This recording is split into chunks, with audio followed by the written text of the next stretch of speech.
Այսօր Հայաստանում սկսվել է հեղափոխություն, որը եթե ոչ առավել,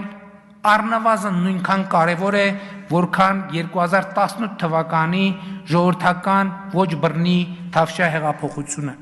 եւ այդ հեղափոխությունն էլ է ավարտվելու ժողովրդական հաղթանակով։ Տեղի է ունենում իրական Հայաստանի սոցիալ-հոգեբանական հեղափոխությունը։ Այդ հեղափոխության առանցքային արձանագրումն այն է, որ վերջին մի քանի հարյուրամյակներում առաջին անգամ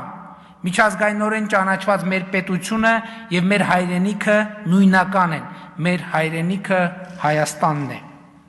Պետությունը, որում ապրում ենք, նույնպես Հայաստանն է։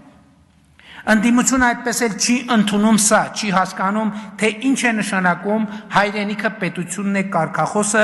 եւ ինչ բացատրություն ունի։ Իսկ բացատրությունն այն է, որ վերջին առնվազն 6 դարում մենք ապրել ենք մի իրավիճակում, երբ մեր հայրենիքը եղել է Հայաստանը, իսկ պետությունը Պարսկաստանը։ Հայրենիքը եղել է Հայաստանը, պետությունը Օսմանյան կայսրությունը։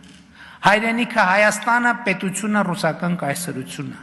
Հայրենիքը Հայաստանը, պետությունը Խորհրդային Միությունը։ Եվ ինչպես պարզ թվարկումը ցույց է տալիս,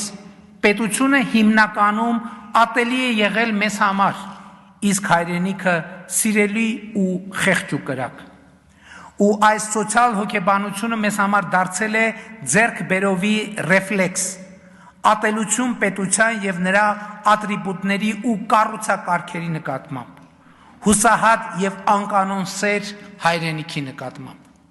Սա է պատճառը, որ ընդդիմությունը հուսահատ աղաղակում է. ժողովուրդ, հասեք, սրանք բյուջե են լցնում, որովհետեւ բյուջեն եւ հարկը պետական ու պետության ատրիբուտ են եւ հետեւաբար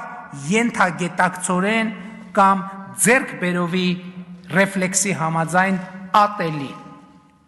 Նրանք չեն ուզում, որ այստեղ պետություն լինի։ Նրանք ուզում են, որ այստեղ լինի հայրենիք, որովհետև հայրենիքը պետական սահման չունի, իսկ պետությունը ունի։ Հայրենիքը քրեական եւ քաղաքացիական օրենսգիրք չունի, իսկ պետությունը ունի։ Հայրենիքն ի վերջո հարկային օրենսգիրք չունի, իսկ պետությունը ունի։